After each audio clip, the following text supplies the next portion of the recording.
Hello. Wait, y'all have to give you the hand clap. Thank you. Thank you. Thank you. Thank you. Oh, yes. That's so Thank cool. you. Stop clapping now. Thank you so much. Oh my God, you're so welcome. So actually, everybody out there in Watchland, thank you for tuning in. But I am flying solo tonight, and I'm already messing up. It's all good. I'm already messing up. We're family. Well, I didn't get to do your amazing introduction. We just got right into you. I don't know if you got a chance to watch last week's show. It was Wally Collins, the comedian. Awesome. But tonight we have you, my amazing guest. And I have to do you right by bringing you in with your amazing work of art. So introducing everybody, Miss Angela Johnson.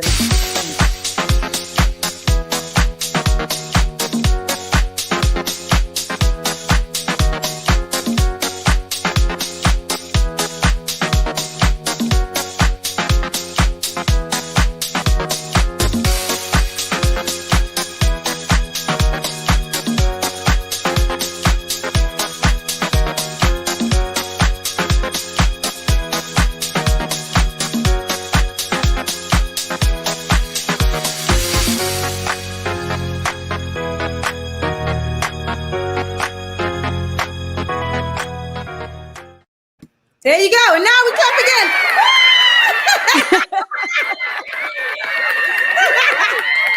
Since I messed it up the first time. It's all good. It's all good. You know what, though? That's good because it's, my show and no one can fire me but me. So that's right. So I'm officially firing myself. My good. girl Sophia is on vacation and she works really hard, but it just goes to show without her, like I'm just two thumbs, like, woo. But Angela, hi. Yes, hi. I'm so glad to be here. So thrilled to have you. I mean, you are one of my favorites on the planet, just for so many reasons, I mean, I always tell you how much I adore your work. And for people that don't know, about your artistry, you're more than a singer, you're a producer and a songwriter, and you're a mom and a wife and, all these amazing things and with great qualities. But can we just jump right into how it all started? Yes. Let me stop. I'm not going to give you the year just yet. No, but I was born and raised in Utica, New York. I was raised in the church, a Baptist church, and I was very involved in music within the school. I started playing the piano at the age of 4 by ear, and then graduated to playing the violin or learning to play the violin at the age of 9 in elementary school. Not necessarily private lessons, but right in the school system. Mm-hmm. So that's really where I got my foundation, from the church and playing music within the schools. And I was active in plays and musicals throughout high school. But I left Utica, New York, to go to college at State University of New York in Purchase College. I studied for the first 2 years classical violin. Wow. It was quite surreal at the time, because I'm thinking in the back of my mind that maybe I'll just be a violinist for the rest of my life, playing in an orchestra and just traveling the world. But then in the far back of my mind, I was thinking, I much rather prefer writing songs and making music. I love creating. I don't want to play anybody else's music but my own. So in the practice rooms, when I was supposed to be practicing scales and etudes and things like that, I was on the piano writing songs and coming up with production arrangements in my mind, because I had no idea how to work in the studio at that time. So I went to one of the professors and said, look, this is not exactly what I wanted to do. So in my junior year, I decided to transfer over to studio production as a major. Yeah, and that's where I just found myself. I found life within music. I found my voice, and I became quite comfortable, or I was introduced to what studio life is like, being behind the board. And, it was mainly a lot of men in the department, not so many girls. But we, the few of us that were there were just right in the mix of it. We were just learning so much, watching other people, and then, of course, getting our hands dirty and really learning the process of creating sounds and production. And so within that time, my junior year in college, we met before, but I met with a Christian of Tortured Soul. But at the time, we became a band called Cooley's Hotbox. Who I love both of those bands, yes, by the way. Thank you, man. At the time, we weren't known as Cooley's Hotbox, of course, but we were a band. I met Christian in a gospel choir that we had on campus, and so. But who came up with that name? Hello. Uh-oh. Angela? I think the Full House. But one of the members one of the other members came up with the name Cooley's, because that's what Christian was referred to as Kelli Sae. And Hotbox just came out somehow later, and I later learned what it kind of meant. But we wrote with the net. we wrote with the name, kept it, and we started to venture out playing locally, and then of course in the city. That's really where I got my foundation as far as being able to perform live. We did a lot of gigs within Westchester County and New York City. And I'm trying to give you the short version here. We were signed to a label, so we decided to leave within the year that we were, still a band on campus. And we wanted to take a year off to go and, become an, recording artist, traveling artist. And so at that time, I think we were working with Payday Records, London Records. I'm going way back. So any of you who know who they are, Polygram Records, we did some work with them. We've also did some work with Giant Step. Okay. We put out our first single with them. And we became part of the indie acid jazz scene, which right. I'm sure you guys know a lot about. That was the time when acid jazz was just huge. We were getting a lot of feedback from overseas, as well as here in New York. There was a huge scene. I'm trying to think, because this is going back decades ago, and I've been in this business for quite some time. But since Cooley's, as a band member, we put out 2 records. But then I've also put out 6 of my own albums. This was where I really had found my voice, and as been established as a producer and an artist. And it's been a wonderful ride ever since. I don't regret any of this. This is something that has been a part of my life forever, and I'm so glad of it. And I'm proud of it.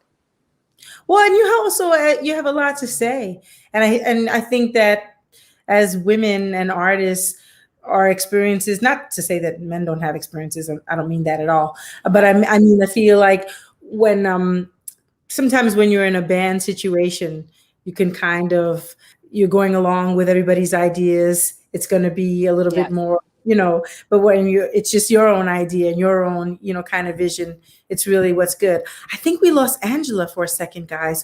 That means you're stuck talking to me. Hopefully she makes her way back.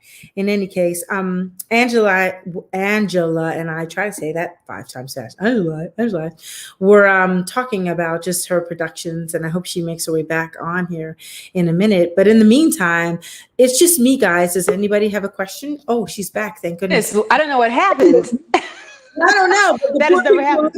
They were just left with just me talking to them. I'm so sorry. I was like, whoops. Okay. I'm so sorry about that. I don't know what happened, but I'm here. That's what you hung up on me? I don't think so. I didn't touch anything. Trust me. But I was saying just about how when you are in a group kind of situation, and then you get on your own, and it's really great collaborating. I love doing that too, but I also love painting on my own too. Yes.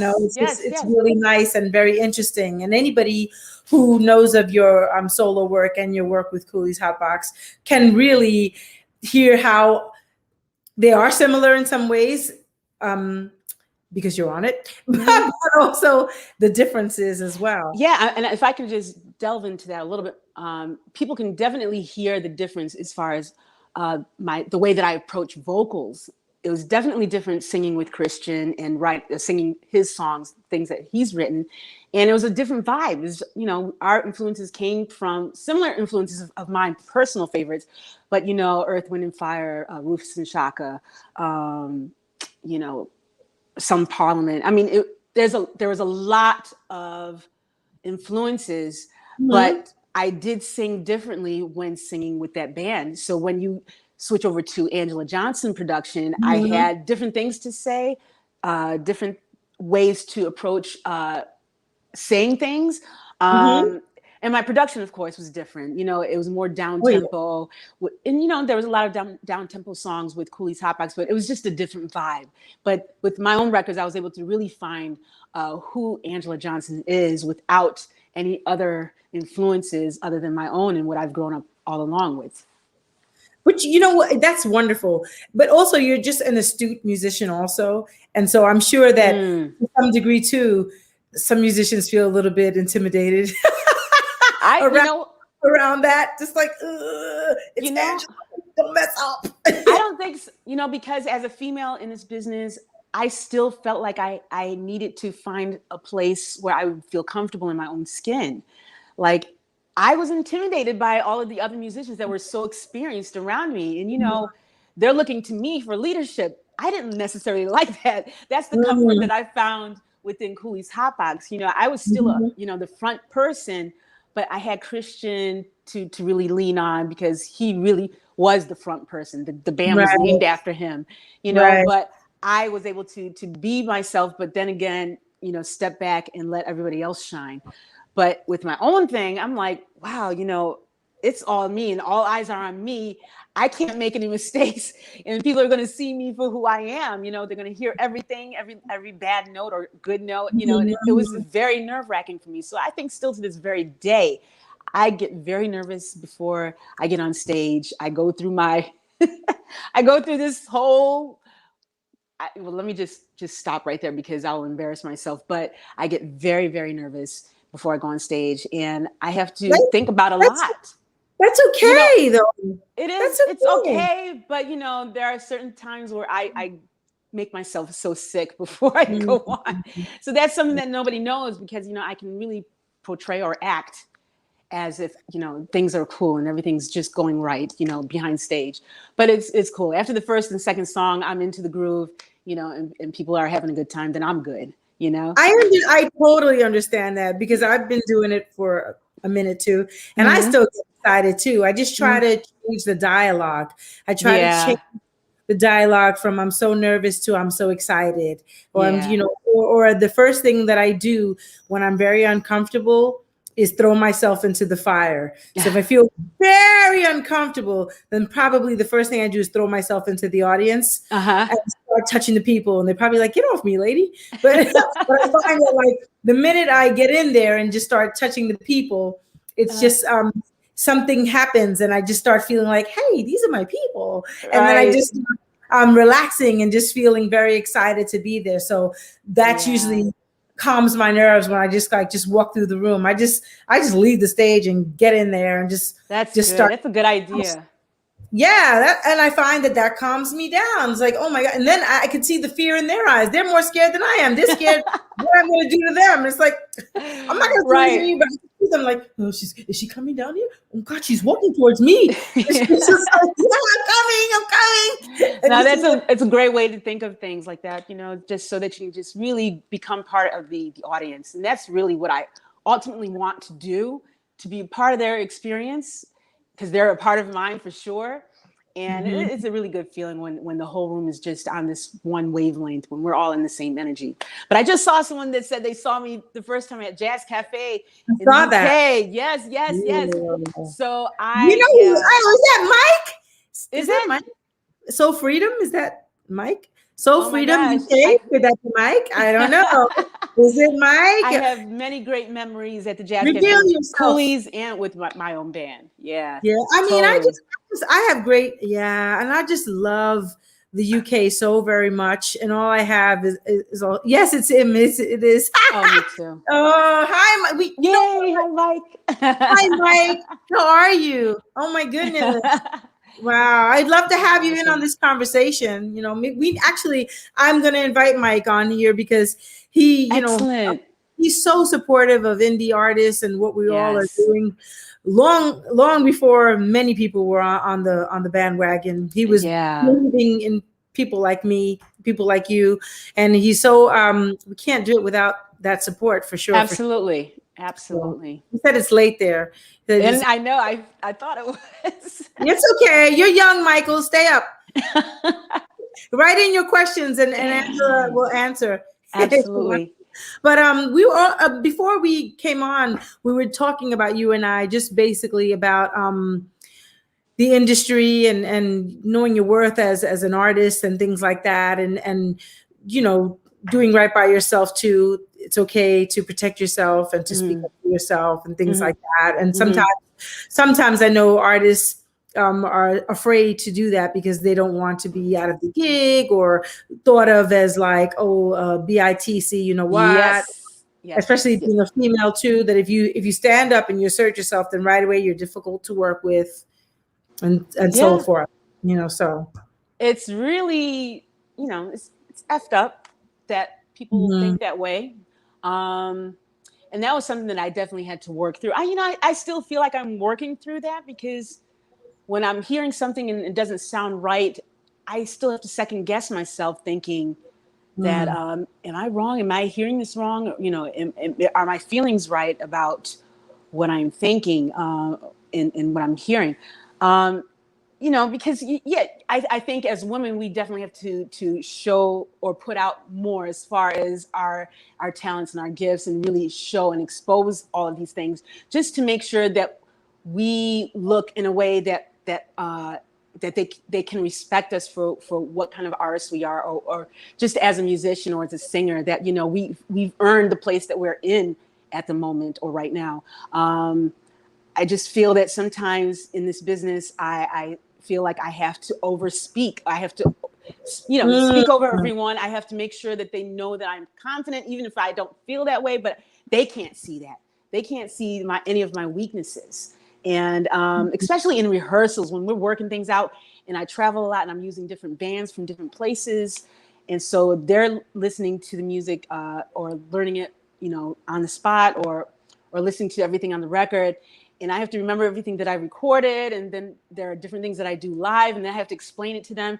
And they're maybe, are you sure this is, because this is the way that I heard it? No, this is the way that I want it, yes. live, because I know what I'm doing, and I'm on the keys too. So I'm like checking myself out on keys, am I playing everything that I wanted to hear live? It's a lot of things to think about, being an MD, and then of course the artist, all at the same time. It's a lot of work. But then as a female, they expect more from you, or they want to make sure that you will deliver as well as the guys. You know what I mean? It's unfortunate, and I hate that these words are coming out of my mouth when I speak this way, but it still feels like that sometimes. But I get that. I totally relate to that, and I've been in that position too as a band leader, and I'm in and things like that. And I mean, it doesn't happen as much anymore, but I remember in the earlier days, I know these songs like the back of my hand. I wrote them, whatever. I produced them too, a lot of them. And I'll say, hey, this is what it's supposed to be. And they'll say, what you just said. Well, I hear it like this. And I'll say, that may be, but this is, and then, have to deal with a little attitude or whatever. And then I would become defensive, and then it would make, rehearsal super tense, and then everybody's like looking at me sideways, but now I find that, I don't know if it's time or whatever it is. If maybe I receive it differently when someone says that to me. Maybe my posture is different now, and I react differently to it too. I just go, well, whatever you heard, it's not that, it's this, as opposed to before I'd be like, well, I puff up my chest more because I want to convince you that I know what I'm talking about. And maybe now I feel like I don't need to convince anybody of that, or and I think that with our experience, you just start to stand and feel more comfortable in your artistry and what you do as a whole. It's so important. It's so important. Even when, I'm playing the music, or they're listening to it, and they're saying like, did you wrote this song? And I said, yeah. And I also produced it. That's all me, and I bring in musicians to play lines that I've arranged previously to the recording.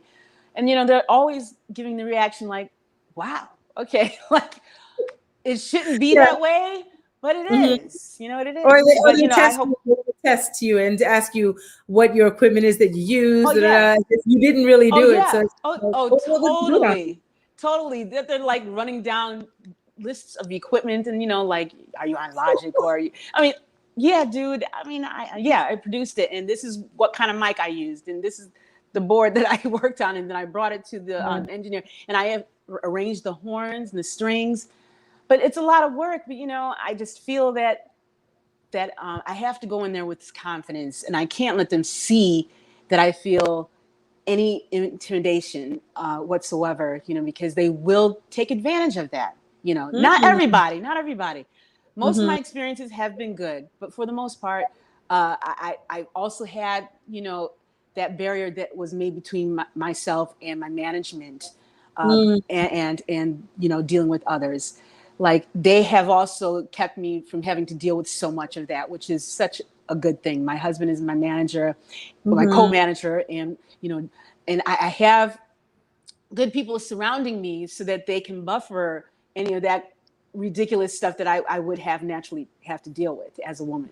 That's a real treat to have, and you're really lucky for that. In my case, I man the fort pretty much. And with that, comes a little blowback sometimes. Yeah.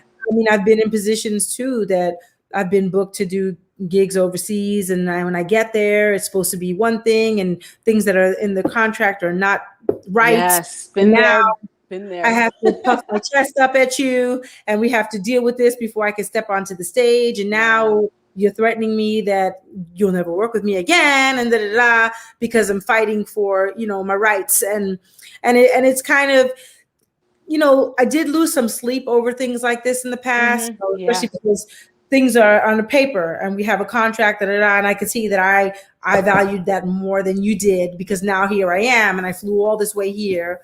And now you're trying to be the okie doke or whatever it's called. And so now I have to think, well, now I can't go on stage because you're not standing up, to your part of the bargain. So now what am I going to wear in a standoff? And I had to deal with it. Yeah, I had to deal with MD. Country, I'm using a pickup band. It's like, oh my God, I don't even have a band by my side because these guys, I just picked them up here. So, whatever it is. But that is part of being an artist, what you go through in the earlier days when you can't, the budget isn't big enough to fly in all of your musicians. Yeah. It isn't. And how many times can we as artists just not even breaking even? It's under even. So at some point, you have to make some really difficult choices. Absolutely. And stick to your guns about how you're going to perform your art and how you're going to force people to respect you and absolutely respect their honor, or rather hold up to their word. Yeah. Because all the audience is going to see is what you're doing on stage. That's what they're going to remember. And that's what they're filming on their phones, and that's your end goal. But I have been in a situation, unfortunately, I'm not going to name the gig or anything, but I had to deal with the MD that only knew half of the music that I sent out months before prior to going to that place. Yeah. And it was unfortunate, but I had to make the best out of the situation. And, I was there by myself. I had to defend myself. But I feel you, Kelly. I've been there. I fired the whole band before like that. What you just said. I fired the whole band. I kept the guitar player because he was the only one that knew all the songs and the arrangements and the way they went. And everyone else, I guess they thought it was going to be, I don't know what. We were going to make it up as we went along. And I was like, not that kind of a thing. Not cool. No, and I'm not okay with it. So I was like, well, I guess you guys are going to enjoy the night off because we're just going to, the one person that knows it, thank goodness, is the guitarist, and we can pull it off, the two of us, which made me start kicking myself and also thinking about how many times I get a band bigger than what I need. Yes. Because I know exactly what you're talking about. I want 52 people on the stage. I want everybody on the stage. It's like percussionists, like drummers. It's just like, Please, really, Back in the day, I used to travel with a full band, and it just does not make sense now. But yeah, and my husband and my daughter would come with me. I mean, Oh, I love it. it was beautiful then, but it doesn't even make any kind of sense now. But I've learned to be able to work with people, in different places, and it's been, for the most part, it's been a great experience. I found some amazing musicians traveling overseas. And Yes. yeah, I mean, I learn from both situations when I'm traveling with Yes. my own band or with new people. I love it. I really do. There was one time I did a gig in Turkey, and with a pickup band, and I was shocked that they knew the music and played it so well. So well. Awesome. My mind was just they really respected the songs and the music, and I was really blown away by how wonderfully they performed the song. Wow, yeah, English. It's a beautiful thing. But okay, I could talk to you forever, but I really want to play one of your numbers, you live, because I think that not the only thing, but one of the things that makes you so amazing is the connection you do make with people. Oh, thank you. People really like you. Me too. I love you. Okay, hold on. I love you too.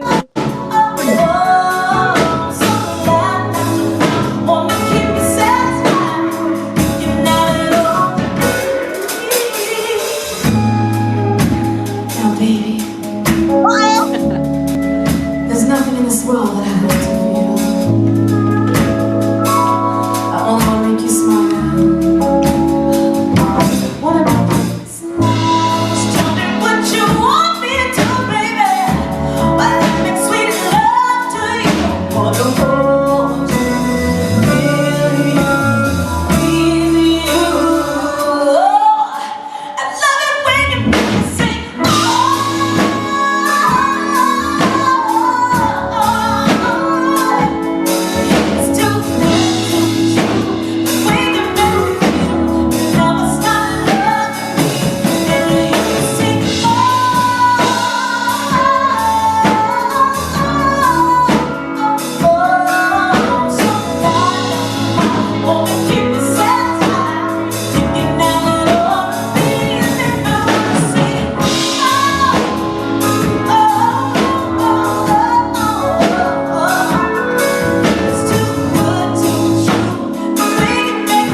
Wow.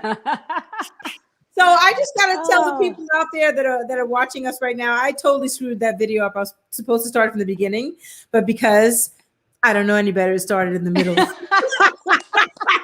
So I'll make sure that moving forward, this is a learning curve. It's okay. So thank you for the patience. You know what I'll do? I'll play that whole thing again on our way out, so people can see beginning of the number, because I was just like, really, girl, did you just do that? No, I just thought you were just, for time constraints, I just thought you were just going to go into the middle, but it's all good. I mean, No. that was one of those gigs that I had to do without my background vocalist. And, I love background vocals. I love singing background vocals, but there's a lot of gigs that I haven't been able to do it by myself. And, you have to preserve your voice as much as possible, but you still want to give it. And that often happens where I just lose my mind. And I'm like, not thinking about what's going on here. I'm just giving it. I always give 110% in my performances because I just love the reciprocation between the audience and the stage. And it's just, I can't control that, because if it's feeling good, I'm just going to let the spirit just lead me, but that was one of those moments. I feel that though. I feel that when you perform, I really, really do. Thank you. And it's just like, and as far as like background singers go, I'm the same way. I used to have like 4 and 6 background singers because the way that I would structure my songs, there were all these parts overlaying. And of course, I know. The entire album like a maniac. Like, I'm trying to recreate the whole record. Like, how's this going to go live? Really? I know. So even now, and I know that I'm capable of doing it without all the singers and all that. It's just, there's something that I love about that, about not having to worry about carrying a chorus, because, and I just get to perform and ad lib when I want to, in and out of it. That's in the style of music that we do. That's all part of it. That's the part where people scream, take your time, take your time. Oh, absolutely. But that's the icing on the cake. I mean, people know, I genuinely have a lot of respect for background vocalists, because it's an art in itself to be able to blend voices, to be able to just know the right place to just really make it all come together. Because, oh my God, I really thought that coming out of college, or maybe before college, I was just going to be a background vocalist for some famous artist. That's what I really wanted to do. Write songs, of course, but I wanted to sing backgrounds because I just love the blending. I really do. But I write all my songs based on how the backgrounds are going to sound, how they're going to come in and come out, that kind of thing. It's love. That's a topic I do want to touch on, is just from one songwriter to another songwriter, and production is another thing. But as well as I know, but I want to hear your process about how sometimes a song will appear in your brain. Because I find it fascinating how even though it might come to us in a different way, at the end, it's kind of the same. Yeah, I think, but I want to hear what yours is. Yeah, from a producer's standpoint, it's slightly different. And then, of course, as a songwriter. So I'm kind of coming from both angles just to come up with something and be creative. But my process usually starts with me at the at the keyboard, where I'm playing some chords and thinking about some arrangement ideas, voicings and whatnot.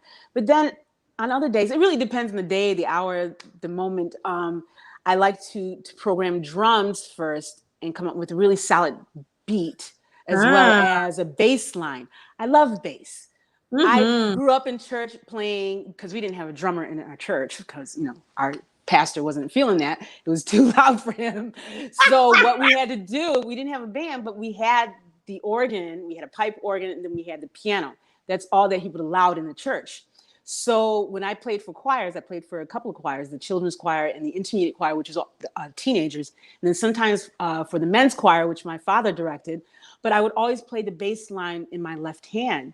So bass lines was my thing. I always had to nail the bass line with my left hand, and then, playing some chords with my right. But it traveled into what I do now, where I come up with really great bass lines for my songs. And it's got to be slamming for me to be able to progress into, putting chords on top. Wow. And ideas as far as what I want to sing over it.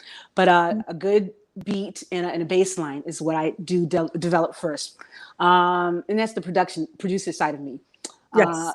From vocal arrangements, I like to come up with the chorus first, and I'm going to have the basic, the melody down, but then I'm going to dress it with,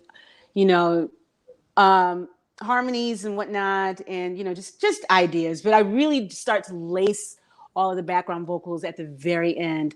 I really want to have a good foundation and then kind of just put all the dressings on top. Because first of all, you just want to have a good solid song, because if you can sing this live without all of the other dressings and decorations, it's got to live first as a good song. And that's what I've learned along the way, to really have a solid song so that it can stand and live on its own.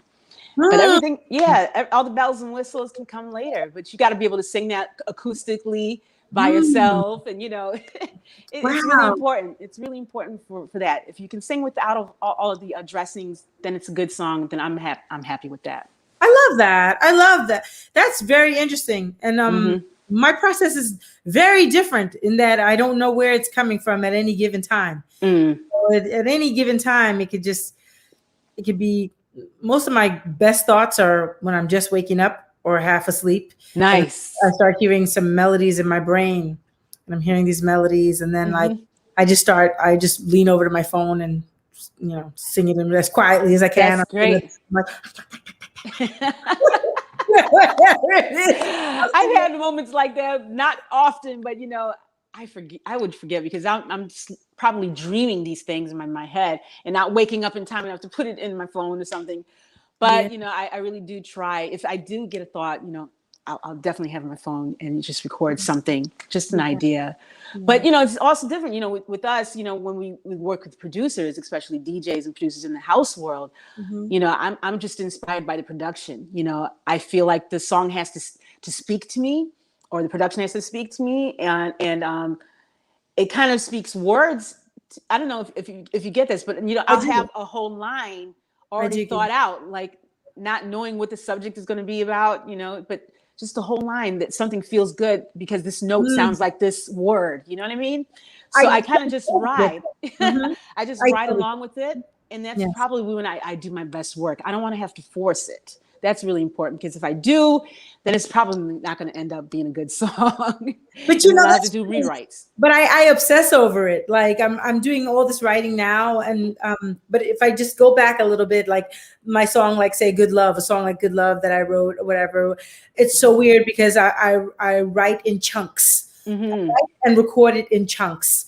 I write it as it's leaving my brain. Like I'm hearing something like a song like that. I'm hearing like and it started with a simple, I wrote that bass line, just as you said, the same thing. Wrote the bass line first, and then I wrote a beat to it. And then that's not what it ended up being in the end with producers and all that, whatever. And that's what I wrote it to organically. And with that came out of my brain, just like, I waited there more than an hour. And then I just was like, well, what more you got? I was like, nothing. I ate some pizza. Yes, that's me. I got to eat in between, Yeah, I was like, I don't hear anything. Okay, what am I going to do now? I don't know. Let me make some words with friends or something. Yes. And then, a little while later, I go back to that and I hear that line again. Yeah. And then I know. Okay, you promised me. And I'm like, yes, okay, yes. What do you got after that? Nothing. Let's go eat some more pizza. And then just like disappear. And then I when I get like a little chunk, at least the first 4 lines, then I actually record that. So then I record that first 4 or whatever. And then I'm like, I need something else. What? Do I want a B section in this? Okay. And then I come up with something for that. And then I'm just like humming around a chorus, and I'm like, I don't have a chorus. And then I go do something else, go to the bathroom, whatever. And then in the bathroom, I'm messing around. Yeah. I don't know. So I have sounds, but I don't have words. Yes, I do that a lot. I do that a lot. Okay, I got some sounds, right. So then I try to find some words that match my sounds. Right. And voila, the rest is, No, very similar process for me. But like I said, it really depends on the moment, the inspiration, where it's coming from. If it's coming from being outside or in the house, looking at these 4 walls, it's just whatever is flowing easily is the best way to approach the song, because any forcing is just not, you're going to be putting a whole lot of effort into. I mean, there are a few songs where I have to be like, I got to, pull this one out of wherever I'm going to pull it out of, just so that I can get through it. And then I may end up just just throwing the whole song out and just starting fresh again. Oh yeah. Oh yeah. But these are processes that, us songwriters go through. And, I wrote something really crappy the other day. I was like, what is this? I mean, it was terrible. I was like, when I was writing it, I was like, does this suck? And I was like, a little bit, but I'm going to finish it anyway. A little bit. That hot mess. I was like, man. Yeah, but this is terrible. And I finished funny. writing it, and then I'm obsessing over it, and I can't sleep. I just keep listening to it. I'm like, this is so bad. Like, to me, it's really horrible. And then I get rid of it, and then the next day I just totally I don't get rid of the tracks, but I open up a new file or whatever. I put my music in a new file, right? And then I just open my mind and just see what's coming organically out of me. And it's something brand new. I don't even remember yesterday's thing, and that tells me it sucks. Yesterday's thing sucks. I don't remember it, not at all. That's how I know. That is a good sign. Yeah. But then I have people who can also tell me that something sucks. Like my husband, he's here, and he'll tell me like he'll tell me straight up like, yeah, this ain't it, and I'm like, well, what do you mean? You don't understand. You just gotta give it time. And he's like, nah, this ain't it. And I'll go through my motions where I'm feeling like this dude don't know anything about music, or just like, let me be creative. Let me, I'm going to go through my old stinkness of being an artist. But then, there are some times where I send it off to the producer, and they'll be like, well, it's not exactly what I'm thinking. And can you try again? And I'm like, I wrote the whole song. Wait a minute. You're telling me to try this again? Yes. But, you have to go through that sometimes. But now that I know, I'm only going to give you half of a song. I may do a verse and a chorus, and let's see if you like that. That's all I do. Ideas. Girl, high five. That's all I do. I'll do a first verse, a chorus, and if there's the hard way. if there's a middle eight or something else, I'll write my sketch for that, and I'll send it along too. But I will no longer. I've been there before. You do a complete song, and I'm feeling it. And I had to have been feeling it somewhat to send it away to you, to send it off to you. And then they get, and they're like, well, what you just said, I'm trying to find a nice way to tell me it sucked. It happens. But you know what though? My brother Steven is a lot like your husband. He's the person I pass all the music. He's like he's so knowledgeable with music, and he's so open to everything, and he just loves it so much that I always pass everything through him first. And some things I think I'm so passionate about, like how it came out. I think it's amazing, and I'm like, oh my God, Steve, you got to hear the song I just did. It's so killer. And he's like, nah. Not the best. Yes. And I'm like, but you need that sometimes. You do. But I go through. I don't think you know what you're talking about, because it's hilarious. What don't you like about it? Like, is it everything, or is it like the music? Yeah, right. He was like, it just sounds like the whole song is just trying too hard. It's just too. What do you mean too hard? And I'm like, so it's funny because you want opinion, but you want them to say what you want them. Yeah. But they keep you grounded. They keep you grounded, and they keep you working hard. Just perfecting your craft, and that sets you apart from the rest. Like, yes. I'm open. I'm open to criticisms. It may not look that way, but I am open, and I respect other people's opinions. But at the same time, you do want to protect your art. You do want to protect your ego a little bit. But these are who we are. Artists that are fragile. We don't want to let people hear when we're in the midst of creativity. And we just go through these emotions where we pour our hearts out into this music. We open ourselves up for being criticized. And that's how we're so sensitive. We're sensitive about our issues. It's very, just like Erykah Badu said. Right. But you have to be very vulnerable. Like, not have to be, but we are very vulnerable, because we stand up there and we really are in judgment. You just stand out there. And forget about standing up there to sing. I'm just Of talking about course. having a song played. You play Yeah. it, and then it's just taken to shreds and all that kind of thing. And last week, my guest was the comedian Wally Collins, and we were just talking about how I used to think that what we do is extremely fragile and exposed, but I realized that comedians probably have it a Yes. hundred times worse. Like, Yes. Because I know back in the day, I've given a few a hard time sitting up in the front, not laughing. no. It's terrible. But listen, I Anyway. understand it is the hardest job in the world, I swear. But I think we got the second hardest. Okay. Well, we have a question from DJ Dress, but before you Yes. answer this question, I just want to thank everybody for tuning in tonight. Yes, thank you. I mean, I'm flying alone. I've made some mistakes. There's been some glitches. I It's all apologize, good. but I'm appreciative of everybody taking their time on a Tuesday night to come and hang with us and be with the beautiful Angela, who's so amazing, and from Mike for staying awake in the UK, and DJ Dress, and to Doodoo Butter and Bay and Rojo and Lou, and I'm just really grateful for everybody's time. But Yes, thank just you. question is, any producers or artists Angela would like to work with? Wow. Putting me on the spot, because if I put it out there, people are going to be coming at me, but I don't know if they would want to work with me. But I've worked with, let me just say this, I've worked with a lot of people. I have long-standing relationships with a few producers, such as Ali from Real People.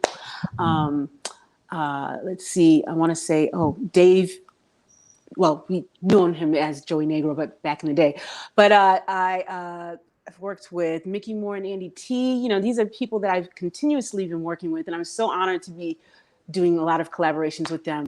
But there are quite a few people out there. I've worked with Roger Sanchez. I've worked with Sandy Rivera. I mean, I've done a lot of stuff. So I'm trying to think who's out there that I haven't worked with that I would love to work with. I mean, if Louis listening, Louis Vega, I mean, that would be amazing to just do some work with him. But Yeah, I love, there's a lot of folks out there, and I don't want to put it all out there just yet because, some of them I'm working on it.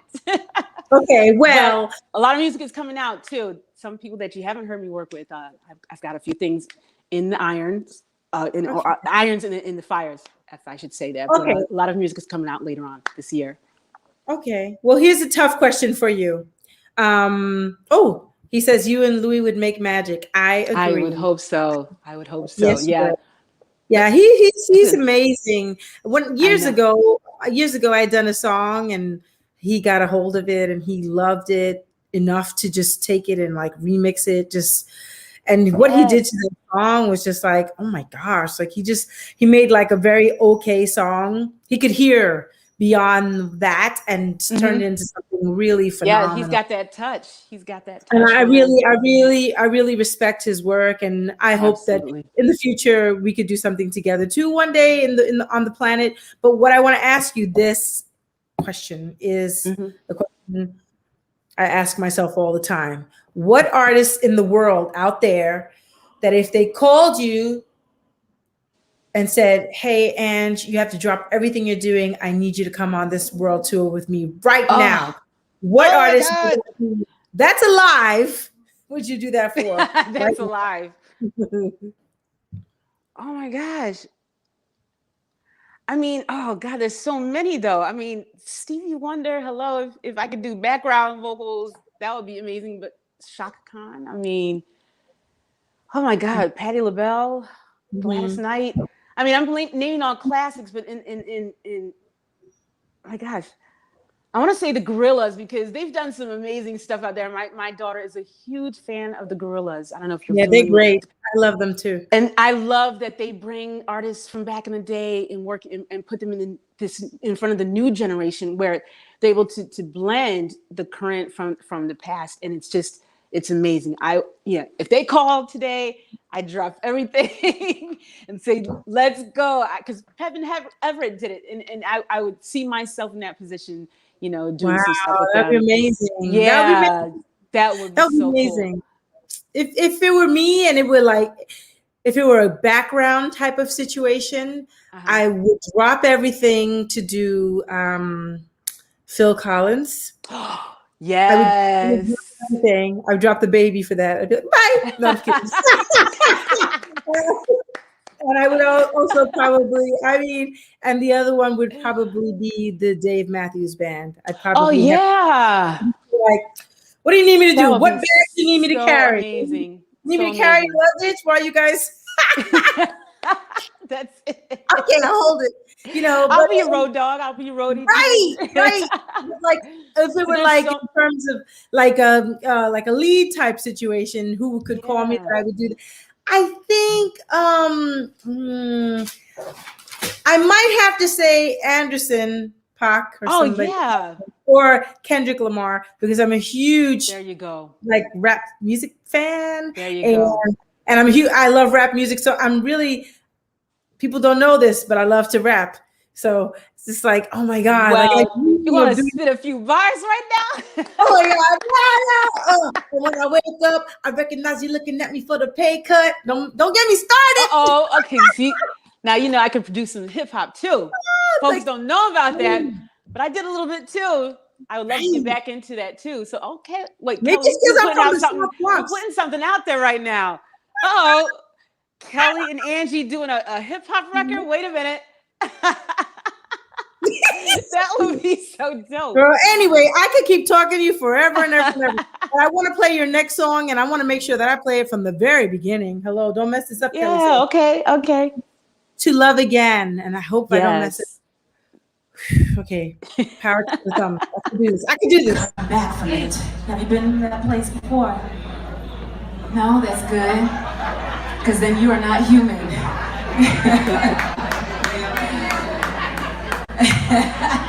Or you just not telling your business tonight. That's all right. All right, y'all. You ready? Yeah.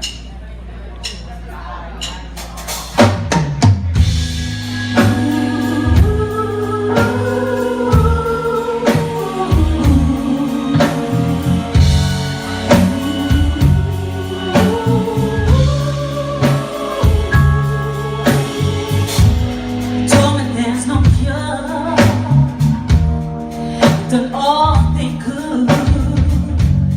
My heart's been broken into pieces, and it's not healing like it should. They say it's time to get my house in order. Be ready for the words to come. Instead of a life be full of loneliness that I'll never be delivered from. That I can't accept it. This isn't my fate.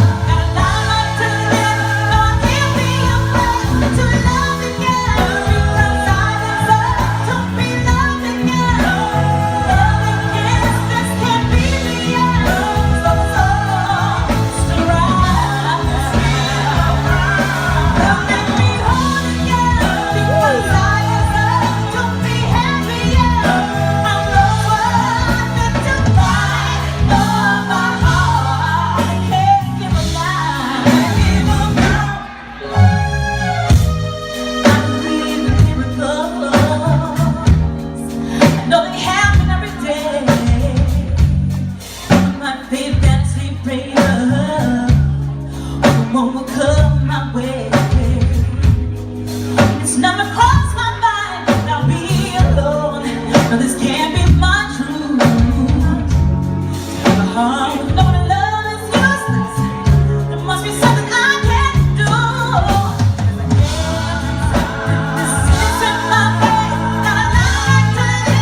my God. It was one of those gigs that I was teaching the band just the night before. It was I think that was in Buffalo, actually, Buffalo, New York. And my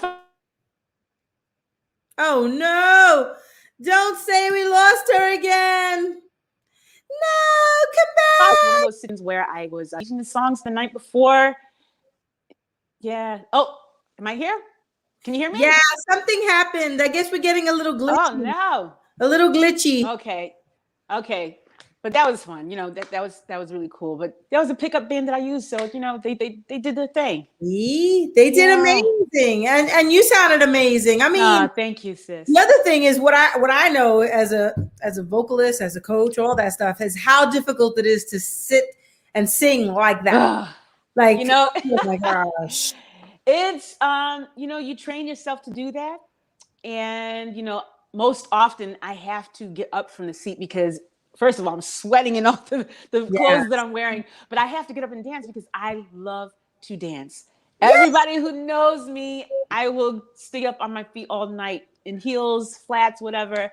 I will dance the whole night through. I know you love it. For every number, I will, for one number or two during my set, I'll just get up and dance because that's how you can engage the audience and you get them up, out of their seats and everything. It's a wonderful feeling. So, but it is training for me to to sit at the keyboards and be able to sing and sing from a different place in your diaphragm. You know what I mean? It's a different kind of muscle. So yeah, it's not always easy, but every now and then I'll give myself a break and get up from the keyboards.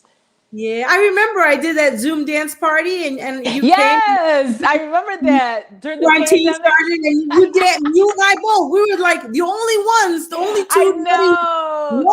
Up there jumping around. Dancing. So we were dancing with each other virtually. That was so funny, but I had a good time. Yes, I mean it was great. Thanks for coming to that. But I mean, I have to have you back on because our hour's up. But there's so many things I want to talk about you being a vegan. I want to talk about just so many other things, and we just only got to scratch the surface with a little bit of time. But I still feel like. Oh, thank you. Oh, Mike said he loves us both so much. We love you too. Thank you, Mike. I love you too, man. This is so great. Thank you for staying up for us. Right. Thank you, everybody. I'm going to, before we do go, I want to put your other video back up that I messed up the first time.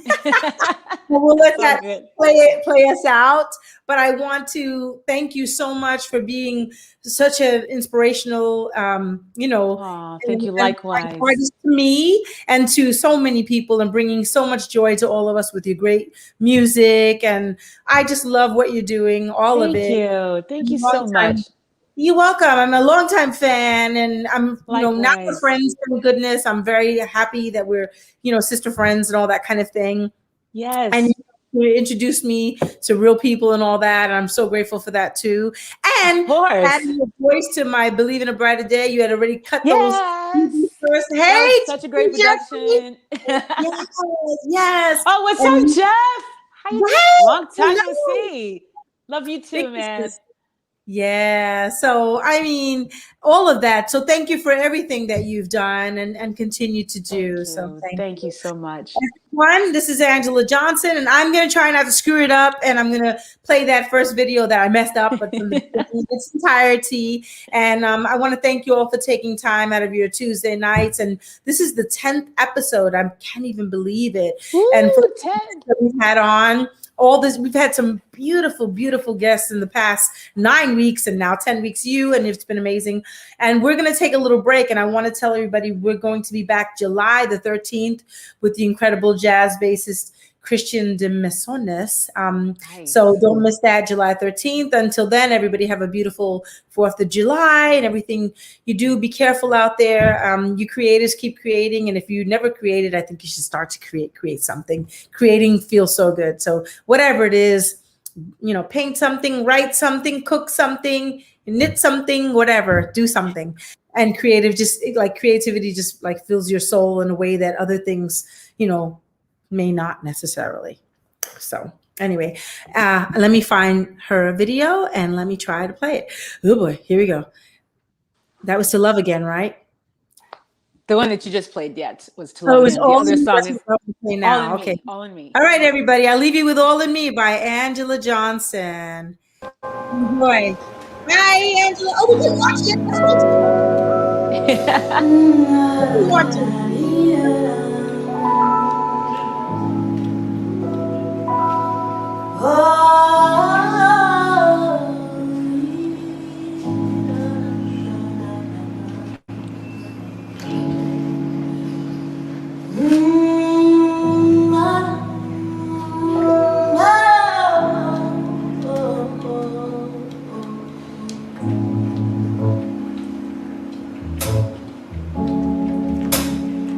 Yeah.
was just as good as Thank the you, first guys. time. That was just as great as the first time, even better. Oh, girl, mwah, love to you, kisses to you, and the family. Thank you. And thank you so much for being here. And I'll see you again soon. All right. Thank you. All right. Absolutely. Thank you, everybody, for tuning Bye, in. And I'll see you back here July 13th with Christian de Mesones. I am your host, Kelli Sae, and thank you for your time, everyone. Bye.